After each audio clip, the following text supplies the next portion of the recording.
Para o nosso último critério de ruptura, nós vamos ver a ruptura global. Então, nós vimos lá deslizamento, nós vimos tombamento, nós vimos capacidade de carga e agora vamos tratar sobre a ruptura global. Esse tipo de ruptura ele tem vários métodos e eles foram aperfeiçoados com o passar dos anos. E aí o que acontece? Quando a gente tem um rompimento aí de um talude, nós podemos verificar esse rompimento em diversas formas, inclusive numa superfície circular. Então, nós temos aí uma análise de ruptura global e eu trouxe para vocês, nós vamos começar hoje pelo primeiro método e eu vou tentar passar pelo menos uns dois, que são os mais citados na ementa, e aí a gente vai verificar como que é feito esse cálculo. Por exemplo, em estruturas de aterro em que são construídos com solo relativamente homogêneo, de camada em camada, quando a gente tem um rompimento, essa superfície acaba se aproximando de um círculo. Isso é diferente quando temos outras situações com solos heterogêneos. Aí a gente geralmente vai ter outros formatos de ruptura, tá? Uma outra característica que dá para observar nesse tipo de escorregamento é quando a gente tem essa superfície de ruptura, às vezes ela tende a coincidir com a minha fenda. Lembra lá em solos coesivos que a gente viu sobre a ocorrência de fendas de tração? O que acontece? Verificando, fazendo o estudo aí de cada caso, quando temos uma fenda, existe o risco de rolar esse rompimento aqui, tá? Porque já foi verificado quando rola esse rompimento, que geralmente ele acaba coincidindo com a fenda, ou seja, percebe-se que a ocorrência dessa fenda pode acabar gerando uma ruptura do meu talude, tá? E aí, tendo esse rompimento, a gente tem alguns métodos. Dentro desses métodos, a gente tem uma categoria de métodos e dentro dessa categoria nós temos outros métodos, tá? O que nós vamos começar a utilizar nos exercícios vai ser o método das lamelas ou o método das fatias ou slices, como é chamado em inglês. Normalmente os taludes apresentam-se compostos de vários solos com características diferentes. A gente já viu, né, perfis de solos, às vezes tem vários tipos. Então, esse método, ele tende a pegar essa superfície de ruptura e dividi-la em fatias, porque é muito complexo você fazer a análise do solo como um todo, sendo que ele tem vários tipos de solos ali diferentes, né? Então, como é que é feito? Quando determina por fatias, tem a possibilidade de fazer uma análise mais detalhada daquele rompimento ali, tá? Esse método engloba aqueles que serão futuramente tratados, que é o que eu vou falar com vocês, considerando como esforço principalmente o peso de cada fatia. Então, nós temos aqui uma superfície de ruptura, como vocês podem ver, tem uma fatia separada aqui, isolada no meio, né? E aí temos o peso, temos diversas coisas aqui, força, ângulo, agindo, que a gente vai ver mais para frente aqui nessa aula. Então, nós temos dentro do método de equilíbrio limite, temos o método das fatias, tá? Chamado também de lamelas ou slices, e aí é assim que se faz. A gente tem aqui a superfície de ruptura, superfície de falha, e aí você divide ela em fatias, e aí calcula-se o fator de segurança utilizando fatia por fatia. Nesse caso aqui tem 3, né? E pode ocorrer também, né, o lençol freático, ocorrência de pressão neutra nesses espaços aí, nesse solo. Então, aqui, como eu já mencionei para vocês, nós temos alguns métodos. Nós temos os métodos de equilíbrio limite. Dentro dos métodos de equilíbrio limite, nós temos o método do círculo de atrito, não vamos ver. Nós temos os métodos suecos, que são de Felenius, o de Bishop simplificado e o de Morgenstern Price. E temos também o método das cunhas. Eu ainda estou vendo se eu vou colocar esse método das cunhas na disciplina. Caso fique muito apertado, talvez a gente tenha que cortar ele, ou vou acabar passando por ele na teoria. Mas eu vou verificar, inclusive, se a ementa requer esse método, tá? Mas, por enquanto, vamos focar hoje no método de Felenius, que é o que eu quero falar para vocês. A ementa também traz o de Bishop simplificado e a gente vai ver ele mais para frente. Então, gente, só para finalizar a parte mais genérica das fatias, nós temos aqui a divisão, né, da nossa superfície de ruptura, da nossa parcela de solo que vai ceder.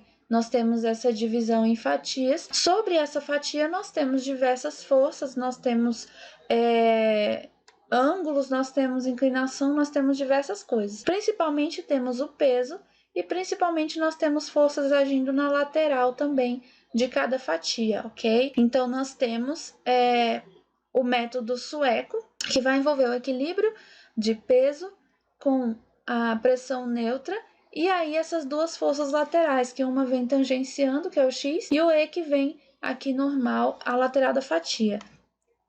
Temos essa equação aqui geral, mas que nós não vamos utilizar, tá bom? Essa aqui é do método das lamelas, é uma equação bem geralzona mesmo, mas a gente vai focar nos métodos que eu falei de Felenius e de Bishop simplificado. Então, vamos falar de Felenius, que é a primeira que a gente vai ver. Foi desenvolvido em 1936 para estudar solos saturados e foi ampliado para outros solos em condições de análise em tensões efetivas. Ele usa fatias, mas satisfaz somente o equilíbrio de momento, supondo que a resultante das forças entre as fatias é paralela à base. O que isso quer dizer? Ele não vai considerar a interação de uma fatia com a outra, né? Ele vai calcular cada fatia isoladamente, então ele acaba desconsiderando algumas reações, algumas interações ali entre as fatias. Ele é um método pouco preciso que ignora essa interação, como eu acabei de falar. Aqui nós temos novamente, vocês já viram na outra imagem, distâncias, né? Não se assustem com isso, só marcação de distâncias mesmo, demonstração de onde agem as forças, ângulos e tudo mais. Então, o que é feito? Aqui é a convenção de sinais, tá bom? Positivo quando tiver no mesmo sentido da inclinação do talude, negativo quando tiver no contrário. A gente vai ver isso aí nos exercícios. Vamos lá, o que ocorre? Temos, considerando aí o equilíbrio de forças em cada fatia, segundo a direção do raio que passa pelo meio da base. Também vou explicar isso mais para frente, porque a gente vai precisar entender o posicionamento desse raio aí. Equilíbrio de momentos de todas as fatias em relação ao centro da superfície de deslizamento. O fator de segurança é a relação entre a resistência ao cisalhamento máxima ao longo da superfície e a tensão cisalhante mobilizada média. O que isso quer dizer? Nada mais, nada menos que resistência pela solicitação. É o que a gente já vem vendo desde o início do estudo de estabilidade de taludes, tá? É um método conservador, tende a ter baixos valores de fator de segurança. Essa sim é a equação que nós vamos usar, tá bom, gente? Eu vou dividi-la. Na próxima aula, eu vou trazer ela dividida certinho, porque daí vamos resolver exercício. Hoje, nessa aula, não estarei trazendo exercício para vocês. Então, nós temos aqui essa parte, é o somatório. Nós temos essa parte aqui, eu vou chamar de P1. Essa segunda parte aqui eu vou chamar de P2. E essa parte aqui no denominador eu vou chamar de P3. Então, dividimos aqui a parte do numerador com o sinal de mais. O que está antes do sinal de mais é P1, o que está depois é P2. E o que está embaixo aqui no numerador é P3. Nós vamos trabalhar com tabelas, por isso que eu estou indo devagar, no sentido de ainda não passar exercício, porque vai ser uma coisa bastante complexa comparada aos métodos anteriores que nós vimos. Mas na próxima aula eu já vou trazer bem completo o assunto, que é para a gente não ficar estendendo por muito tempo e não ficar perdendo tempo, pois temos muito conteúdo pela frente ainda. Então, é um somatório que nós vamos fazendo, tá? Vai ter vários P1, vários P2, vários P3 e a gente vai fazer um somatório, porque são várias fatias e cada fatia tem o seu cálculo, tá bom? Então, vamos lá. O que nós temos aqui na fatia? Nós temos um peso, nós temos um ângulo desse peso agindo na vertical com a inclinação da reta, que vai ter aqui um centro, né? Nós temos a força tangencial, nós temos a força normal, nós temos a largura da fatia. Como é que funciona? A largura da fatia na inclinação da própria fatia aqui, vezes o ângulo para poder decompor ela e achar a sua horizontal, tá bom? Que aqui está inclinado, para poder achar o comprimento na horizontal mesmo. Mas isso aí nós vamos ver, claro, praticando em exercícios, não vai ser cobrado sem que antes eu exemplifique com os cálculos, tá bom? Qual que é o roteiro de cálculo para esse caso?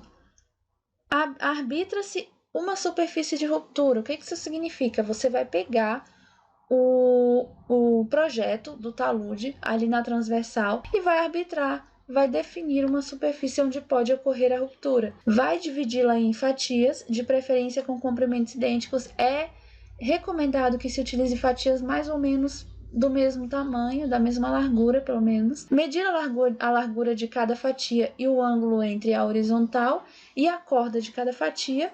O ângulo será positivo quando tiver no mesmo sentido, quando tiver o mesmo sentido do ângulo de inclinação do talude, e negativo quando tiver no sentido contrário. Calcular o peso de cada fatia, calcular a pressão neutra na base de cada fatia quando houver, ou seja, quando tiver ação da água lá, influência da água, e utilizar a equação para calcular o fator de segurança, a equação que nós vimos aqui, que eu dividi em P1, P2 e P3, tá? Então, o que ocorre? Deixa eu passar aqui mais para frente. Olha só, gente, o que acontece? Eu tenho aqui o meu talude, isso aqui é fictício, tá, galera? Isso aqui não é real, não tá ali de fato no local, não. Eu tenho aqui um talude, eu tenho aqui uma superfície de ruptura que eu defini. E aí, o que eu vou fazer? Eu vou posicionar lá no meu AutoCAD, no meu projeto, ou em qualquer outro programa que for específico para esses cálculos de talude, eu vou posicionar vários pontos em que eu vou ter o meu ponto zero. Então, eu posso, aqui nesse caso, a pessoa, o projetista, o engenheiro, posicionou todos esses pontos para ele testando um por um. Esse ponto zero, ele vai me dar fatias, ele vai me dar retas que vão cruzar exatamente a parte central de cada fatia. Como assim? Da corda, né, de cada fatia. Como assim? Esse ponto zero que eu defini, ele vai me dar uma reta que ela tem que cruzar exatamente bem na metade aqui da corda da base da minha fatia. Então, tendo outra fatia aqui, ele vai vir com outra reta e vai cruzar aqui também bem na metade, sempre na metade, na metade, na metade de todas as fatias. Cada fatia vai fazer um ângulo diferente, porque elas estão posicionadas diferentemente, né, em posições diferentes em relação a esse referencial. Então, cada reta vai mudando seu ângulo em função aqui da base da minha fatia. E esse ângulo vai ser utilizado no cálculo, ok? A determinação do fator de segurança é feita por tentativas, como eu falei. A pessoa, o projetista, o engenheiro vai escolher vários pontos e ele vai fazer várias tentativas. Por isso esse método ele é tão antigo, né, e cansativo, mas está na ementa, então a gente tem que estudá-lo até para entender os fundamentos do cálculo de estabilidade de taludes. Então, para cada centro deve-se calcular o fator de segurança para diferentes raios. A pesquisa do centro do círculo é feita considerando-se uma malha de pontos equidistantes que permitem o traçado de curvas com igual fator de segurança, que são concêntricas em torno do valor mínimo. Então, monta-se uma tabela, nós vamos também utilizar essa tabela para resolver, vai colocando o número da fatia, conforme você vai definir o número de fatias, vai numerá-las, e aí vai colocando aqui cada fatia, as suas larguras, as suas alturas, né? A altura até onde está a água, o alfa, que é o ângulo, que é aquela reta que vem do zero, vai fazer com a base, com a corda da minha fatia, a poropressão calculada, que é o peso específico vezes a altura, né, da água, vezes a coluna d'água, o peso, que é área vezes peso específico do solo, e aí você vai jogar na fórmula do P1, P2, P3, vai colocar os valores aqui, vai fazer o somatório de cada um, depois vai somar P1 mais P2, o somatório, e dividir pelo somatório do P3, e aí tem o fator de segurança. Gente, eu sei que é complicado entender isso agora, porque é o primeiro contato de vocês com o assunto. Mas assim como eu falei lá em Círculo de Moore, assim como eu falei em vários outros momentos da nossa disciplina, principalmente online, eu sei que é difícil, mas nós vamos colocar em prática e vocês irão assimilar. Então, para finalizar, né, um pequeno apanhado de tudo. Nós estamos falando sobre o método de Felenius para o cálculo do fator de segurança do critério de ruptura global.